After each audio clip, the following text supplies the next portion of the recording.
Welcome to deep reads. ഞാൻ Deepthi Terence. ഞാനിന്ന് പരിചയപ്പെടുത്തുന്നത് ഒരു പോലീസ് സർജന്റെ ഓർമ്മക്കുറിപ്പുകൾ എന്ന പുസ്തകമാണ്. ഒരു പോലീസ് സർജന്റെ ഓർമ്മക്കുറിപ്പുകൾ എഴുതിയിരിക്കുന്നത് ഡോക്ടർ ബി ഉമാദത്തനാണ്. അദ്ദേഹത്തിൻ്റെ ഓർമ്മകളാണ് ഇതിനകത്ത്, കേസന്വേഷണത്തിൻ്റെ ഭാഗമായിട്ടുള്ള ഓർമ്മകളാണ് ഇതിനകത്ത് എഴുതിയിരിക്കുന്നത്. അപ്പോൾ ഇതിൻ്റെ ജോൺറ വരുന്നത് ഓർമ്മ എന്ന കാറ്റഗറിയിലാണ്. പിന്നെ ഇതിൻ്റെ വില 299 രൂപയാണ്. ഞാനിത് വായിക്കുന്നത് 15ാം പതിപ്പാണ്. ഇത് 2010 ഇറങ്ങിയിട്ടുള്ള പുസ്തകമാണ്. അപ്പോൾ ഞാനിത് വായിക്കാൻ വളരെയധികം ലേറ്റ് ആയിട്ടുണ്ട്. പക്ഷേ ഇത് ഒരുപാട് റിവ്യൂസൊക്കെ വന്നിട്ടുള്ള ഒരു നോവലാണ്.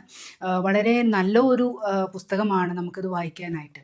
ഇപ്പോൾ ഇതിനകത്ത് നമുക്ക് ഈ പുസ്തകം വായിക്കുമ്പോൾ ഒരു എന്താ പറയുക, കുറേ ക്രൈം ത്രില്ലറുകൾ വായിക്കുന്ന ഒരു പ്രതീതിയാണ് നമുക്ക് ഇതിനകത്ത് ഉണ്ടാവുക. ഒരുപാട് കേസന്വേഷണത്തിൻ്റെ കഥകൾ ഇതിനകത്ത് പറയുന്നുണ്ട്. അതായത് നമ്മൾ വായിക്കുന്നത്, നമ്മൾ ന്യൂസ് പേപ്പറിലും ഒക്കെ വായിക്കുന്നത് കുറ്റവാളിനെ പിടിച്ചു എന്നുള്ളത്. അതിൻ്റെ പിന്നാമ്പുറ കഥകൾ, എങ്ങനെയാണ് പോലീസ് ഇതിങ്ങനെ തെളിവുകൾ കണ്ടുപിടിക്കുന്നത്, എങ്ങനെയാണ് കോടതി ഇതിപ്പോൾ നമ്മളൊരു കേസ് കണ്ടുപിടിച്ചു വെറുതെ എങ്ങനെ നമുക്ക് കോടതിയുടെ മുന്നിൽ കൊണ്ടു ചെന്ന് നിർത്തി കഴിഞ്ഞാൽ കോടതിയിൽ പ്രതിഭാഗം വക്കീലും വാദിഭാഗം വക്കീലും അങ്ങോട്ടും ഇങ്ങോട്ടും ഓരോ ചോദ്യങ്ങളൊക്കെ ചോദിച്ച് വരുമ്പോൾ അത് തെളിയിക്കണം. അതായത് ഈ പ്രതി കുറ്റം ചെയ്തിട്ടുണ്ട് എന്നുള്ളത് തെളിയിക്കേണ്ടത് വാദിഭാഗം ഭാഗത്തിൻ്റെ അതാണ്. വാദിഭാഗം എന്ന് പറയുമ്പോൾ മിക്കവാറും അത് ഗവൺമെൻറ് ആൻഡ് പോലീസ് ആയിരിക്കും. അപ്പോൾ ഈ പോലീസ് പ്രോസിക്യൂട്ടർ ആയിട്ടുള്ള ആൾക്കാരൊക്കെ, അപ്പോൾ അവർക്ക് ഇത് പ്രതി അതായത് ഒരു കുറ്റം ചെയ്ത ഒരാൾ രക്ഷപ്പെടാതെ അയാൾക്ക് എന്തെല്ലാം തെളിവുകൾ അയാൾക്കെതിരെ ഉണ്ടാക്കാൻ പറ്റും എന്നുള്ളതൊക്കെ നമുക്കറിയാത്ത കാര്യങ്ങളാണ്. നമ്മൾ എന്താണ് നോർമൽ ഒരു കുറ്റം ചെയ്തു കഴിഞ്ഞാൽ നമ്മൾ ന്യൂസ് പേപ്പറിൽ വായിക്കുന്നത്. അതിൻ്റെ പിന്നാമ്പുറത്ത് എന്തൊക്കെ എഫേർട്ടാണ് ഈ പോലീസായാലും പോസ്റ്റ്മോർട്ടം ചെയ്യുന്നവരായാലും അല്ലെങ്കിൽ ഇപ്പോൾ ശവം കുഴിച്ചെടുത്തിട്ടൊക്കെ ഓരോന്ന് ചെയ്യുന്നതിൻ്റെ കഥകളൊന്നും നമുക്കറിയില്ല, സാധാരണ ജനത്തിനറിയില്ല. അപ്പോൾ ഈ ഒരു പുസ്തകത്തിനകത്ത് ഓട്ടോപ്സി എന്താണ് ചെയ്യുന്നത്, എക്സ്ഹ്യൂമേഷൻ എന്താണ് ചെയ്യുന്നത്, അങ്ങനെ ഓരോ കാര്യങ്ങൾ, എങ്ങനെയൊക്കെയാണ് തെളിവുകൾ ഈ കോടതിയിലേക്ക് എത്തിക്കുന്നത്, പോലീസിന് ഒരു പ്രതിയെ പിടിക്കാനായിട്ട്, പ്രതികളെ കണ്ടുപിടിക്കാനായിട്ട്, അത് ബ്ലഡ് സാമ്പിൾസ് തൊട്ട് DNA തൊട്ട് പിന്നെ ചിലപ്പോൾ സ്കള്ളായിരിക്കും കിട്ടിയിട്ടുണ്ടാവുക. അപ്പോൾ പുഴയിലൂടെ ഒഴുകി വന്ന ഒരു മുഖം വികൃതമായിട്ട് ചീഞ്ഞളിഞ്ഞിട്ടുള്ള, അപ്പോൾ അതിൽ നിന്ന് സ്കള്ളിൽ നിന്ന് ഒരു രൂപമുണ്ടാക്കി. അതും ഞാൻ പറയുന്നത് ഇന്നത്തെ സാങ്കേതിക വ്യവസ്ഥ. 2010 ഇറങ്ങിയ പുസ്തകം എന്ന് പറയുമ്പോൾ ഇദ്ദേഹം ഒരു 1972 ഇദ്ദേഹം ജോലിയിൽ പ്രവേശിച്ചിട്ടുണ്ട്. 74 ഇദ്ദേഹം ഇതാക്കുന്നത്. അപ്പോൾ അന്നത്തെ എന്ന് പറഞ്ഞാൽ ഇന്നത്തെ സാങ്കേതിക വിദ്യകൾ ഒന്നുമില്ല. ഇന്നിപ്പോൾ നമ്മൾ ഫോറൻസിക് എന്ന സിനിമയിലായാലും അല്ലെങ്കിൽ നമ്മളിപ്പോൾ സിനിമയിൽ കോൾഡ് കേസ് എന്ന് പറഞ്ഞ സിനിമയിലായാലും ഒക്കെ നമുക്ക് ഇപ്പോഴത്തെ ഫേസ് കമ്പ്യൂട്ടർ സഹായത്തോട് കൂടിയിട്ട് നമുക്ക് ഫേസ് ഒക്കെ ഉണ്ടാക്കാൻ പറ്റുന്ന രീതിയിലുള്ള ടെക്നോളജി ഇന്ന് വന്നു. അന്നത്തെ കാലത്ത് അതൊന്നും ഉണ്ടായിരുന്നില്ല. അപ്പോൾ അന്നത്തെ കാലത്ത് എങ്ങനെയാണ് ഇത് ഉണ്ടായിരുന്നത് എന്നുള്ള ഒരു ഇതിൻ്റെ കഥകളാണ് ഇദ്ദേഹം പറയുന്നത്. പോലീസ് സർജനായിട്ടും പിന്നെ ഫോറൻസിക് മെഡിക്കൽ പ്രൊഫസറായിട്ടും പിന്നെ മെഡിക്കോ ലീഗൽ അഡ്വൈസറായിട്ടും ഒക്കെയാണ് ഇദ്ദേഹം വർക്ക് ചെയ്തിരുന്നത്.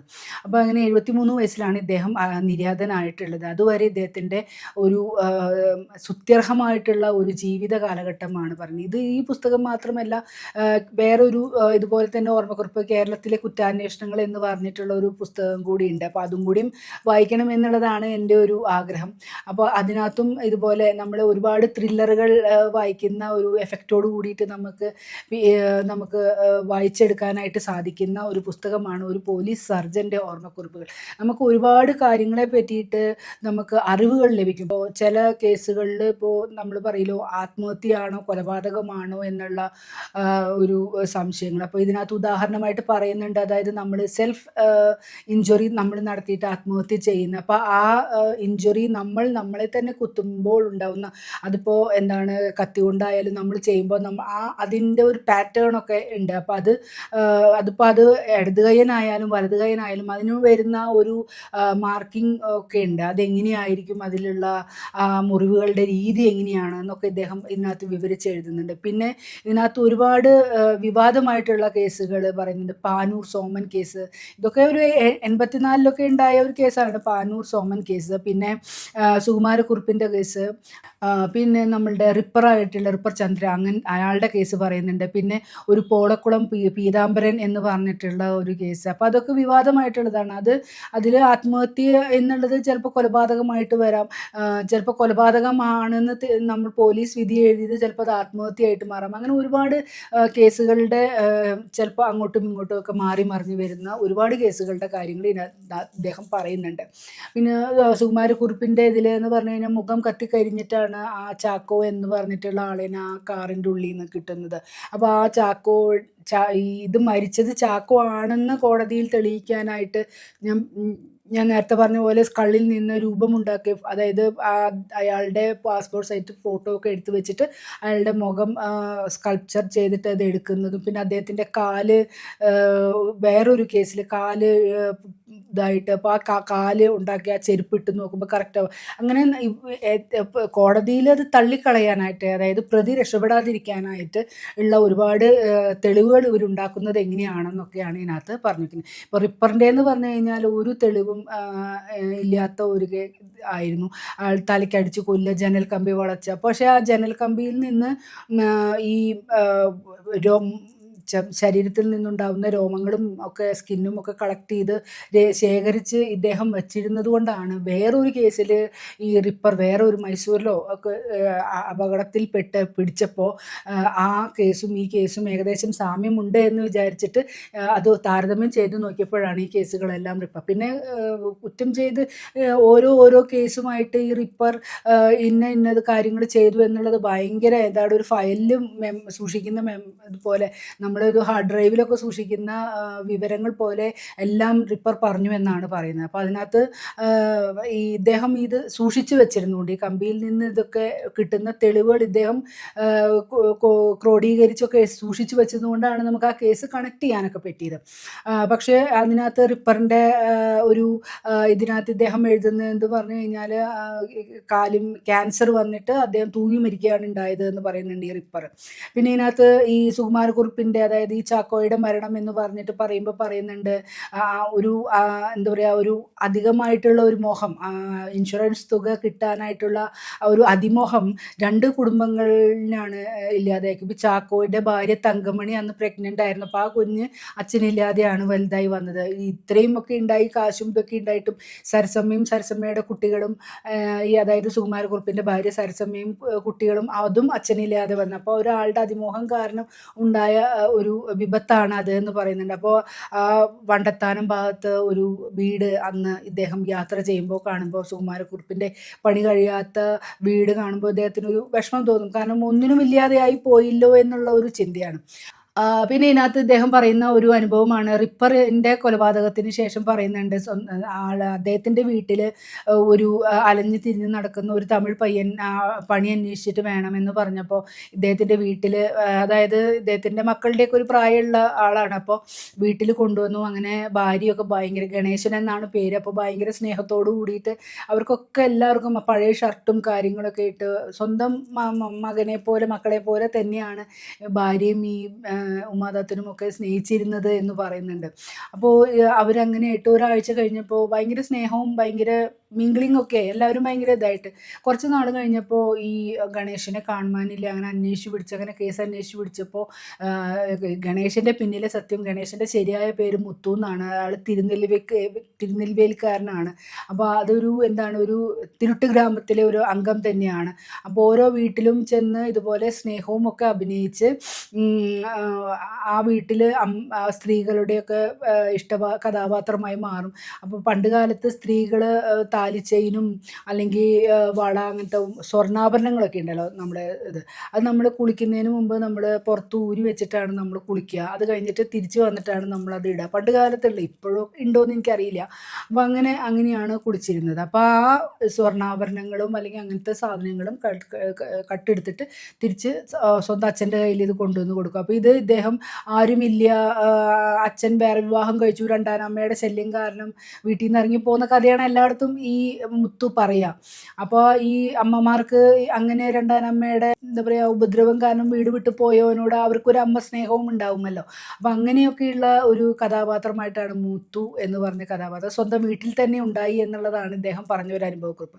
പിന്നെ എനിക്ക് ഇതിനകത്ത് എന്താ വലിയ പ്രമാദമായിട്ടൊന്നുമില്ലെങ്കിലും ഒരു പ്രത്യേക രീതിയിൽ കേസ് തെളിയിക്കുന്ന, അതായത് ഒരു ചാവക്കാട് ജോണി എന്ന് പറഞ്ഞ ഒരാളുടെ കൊലപാതകം, ഭയങ്കര ഇടിവെട്ടും മഴയുള്ള സമയത്ത് അയാൾ കണക്കെഴുതിക്കൊണ്ടിരിക്കുമ്പോൾ അയ്യോ എന്ന് പറഞ്ഞ് അയാൾ ഫ്രണ്ടിലേക്ക് ചായുകയും ശവമടക്കുന്ന സമയത്ത് ഇയാളെ കുളിപ്പിക്കാനെടുക്കുമ്പോൾ ഇയാളുടെ പുറത്തൊരു മുറിവും ഒരു ഷർട്ട് കീറിയതായിട്ടുമുള്ള ഒരു ഇത് കിട്ടി. അപ്പോൾ ഈ കുളിപ്പിക്കാൻ വന്ന ആൾക്കാർ ഈ സംശയം പറഞ്ഞപ്പോൾ അയാളുടെ മകനൊരു സംശയം തോന്നി. അവൻ ആ മകൻ എല്ലാവരും അതേ ഇത് സാധാരണയാണ് എന്നൊക്കെ പറഞ്ഞ് വല്ലപ്പോഴും വല്ലയിടത്തും കൊണ്ട് മുറിഞ്ഞതാവും എന്ന് പറഞ്ഞിട്ട്, പക്ഷേ മകന് സംശയം. അങ്ങനെ മകൻ പോലീസ് സൂപ്രണ്ടായിട്ട് തൃശ്ശൂർ വന്ന് ഇൻസ്പെക്ടറിനോട് പറയുകയും SP-യോട് പറഞ്ഞ് അങ്ങനെ ആ കേസ് അന്വേഷിച്ച് വരുമ്പോൾ ഇതിനകത്ത് പറയേണ്ട ഒരു 0.22 ബുള്ളറ്റ് ആയിരിക്കും കയറിയിട്ടുണ്ടാവുക. അതിൻ്റെ തെളിവുകൾ പറയുന്നുണ്ട്, കുറേ ഡീറ്റെയിൽ ആയിട്ട് ഞാൻ പറയുന്നില്ല, എന്നാലും പറയുന്നുണ്ട് ആ 0.22 ബുള്ളറ്റ് ആയിരിക്കും കയറിയിട്ടുണ്ടാവുക.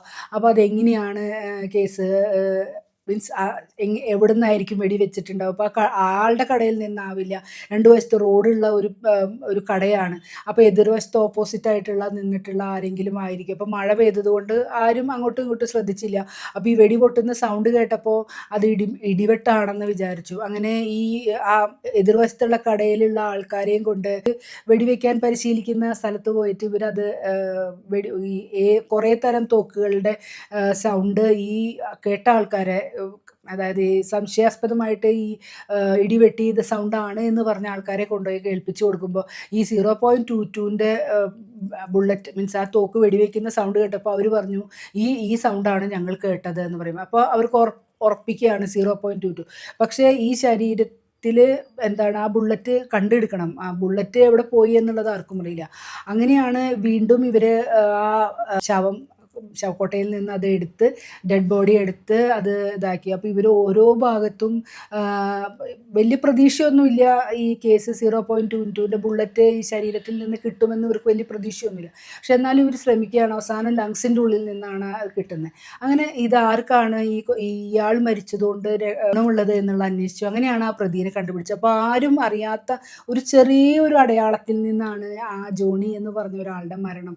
അത് ആ മകന് സംശയം തോന്നിയത് കൊണ്ട് മാത്രം, അല്ലെങ്കിൽ അതെല്ലാവരും അത് സാരമില്ല അത് ചെറിയൊരു മുറിവല്ലേ എന്ന് പറഞ്ഞിട്ട് ഇതാക്കിയപ്പോൾ ആ ഒരേ ഒരു അടയാളത്തിൽ നിന്നാണ് അങ്ങനെ ഒരു കേസ് ഉണ്ടായി. അങ്ങനെ ഒരുപാട് കഥകൾ നമുക്ക് ഇതിനകത്ത് വായിക്കുമ്പോൾ നമുക്കും ഭയങ്കരമായിട്ട് ത്രില്ലർ വായിക്കുന്ന പോലെ നമുക്കൊരു ത്രില്ലിങ് അനുഭവമാണ്. നമുക്കതിൻ്റെ അവസാനം കണ്ടെത്തുമ്പോൾ ഇദ്ദേഹത്തിൻ്റെ അനുമാനങ്ങൾ ശരിയാവുകയൊക്കെ ചെയ്യുമ്പോൾ നമുക്കും ഒരുപാട് സന്തോഷകരമായിട്ടുള്ള ഒരു പുസ്തകമാണിത്. നമുക്ക് പിന്നെ ഇതിനകത്ത് നമുക്ക് ത്രില്ലറുകൾ എഴുതുന്ന ആളുകൾ ഉണ്ടെന്ന് വെച്ചാൽ അവർക്കൊക്കെ ഇതൊരു ടെക്സ്റ്റ് ബുക്കൊക്കെ ആയിട്ട് ഉപയോഗിക്കാവുന്നതാണ്. എങ്ങനെയാണ് ഇപ്പോൾ എഴുതുമ്പോൾ മുറിവുകൾ എങ്ങനെ വരണം, എങ്ങനെ എന്ത് എന്നുള്ളതൊക്കെ. അപ്പോൾ അതും ഇതിനകത്ത് നമുക്ക് ഉപയോഗിക്കാവുന്നതാണ്. നമുക്ക് എങ്ങനെയാണ് ഇപ്പോൾ ഒരു ആത്മഹത്യ ഉണ്ടായി അതിൻ്റെ തെളിവുകൾ എന്തൊക്കെയാണെന്നൊക്കെ നമുക്ക് ഇതിൽ നിന്ന് ഒരു റെഫറൻസ് പോലെയൊക്കെ നമുക്ക് ഉപയോഗിക്കാൻ പറ്റുന്ന ഒരു പുസ്തകമാണ് ഒരു പോലീസ് സർജൻ്റെ ഓർമ്മക്കുറിപ്പുകൾ. വളരെ മനോഹരമായിട്ടുള്ള ഒരു സർവീസാണ് ഇദ്ദേഹം നമ്മളുടെ കേരള പോലീസിന് വേണ്ടിയിട്ട്.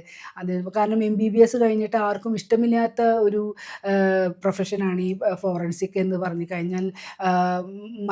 മരിച്ച മനുഷ്യന്മാർ പോസ്റ്റ്മോർട്ടം ടേബിളിൽ കിടക്കുക എന്ന് പറഞ്ഞാൽ നമുക്കൊക്കെ അതൊരു അറപ്പും വെറുപ്പും ഉണ്ടാക്കുന്ന ഒരു കാര്യമാണ്. പക്ഷെ ഇദ്ദേഹം അത് ഇഷ്ടത്തോടു കൂടിയിട്ട് ആ പ്രൊഫഷൻ തിരഞ്ഞെടുത്തതാണ്. അപ്പോൾ അങ്ങനെ വരുമ്പോൾ അതിലേറ്റവും അഗ്രഗണ്യനാവുകയും ചെയ്യുന്നതാണ്. പിന്നെ ഇതിനകത്ത് ഇദ്ദേഹത്തിന് ലിബിയയിൽ പോയിട്ടുള്ള കാര്യങ്ങൾ പറയേണ്ടതായിട്ട്, ഗദ്ദാഫി അവിടെ യുദ്ധം അമേരിക്കയും ലിബിയയും തമ്മിലുള്ള യുദ്ധത്തിൽ അവിടെ പെട്ടുപോയതും അവിടുന്ന് തിരിച്ചു വരാൻ പറ്റാതെ ആയ കഥയും കൂടി ഇതിനകത്ത് അനുഭവം പറയുന്നുണ്ട്. അപ്പം അങ്ങനെ നമുക്ക് വളരെ മനോഹരമായിട്ടുള്ള കുറേ ത്രില്ലറുകൾ വായിക്കാൻ പറ്റുന്ന ഒരു പുസ്തകമാണ് ഈ പുസ്തകം. നിങ്ങൾക്ക് എല്ലാവർക്കും ഇത് ഇഷ്ടപ്പെടും. കാരണം നിങ്ങളെല്ലാവരും ഇത് വെച്ച് ഇതിനു മുമ്പും വായിച്ചിട്ടുണ്ടാവും.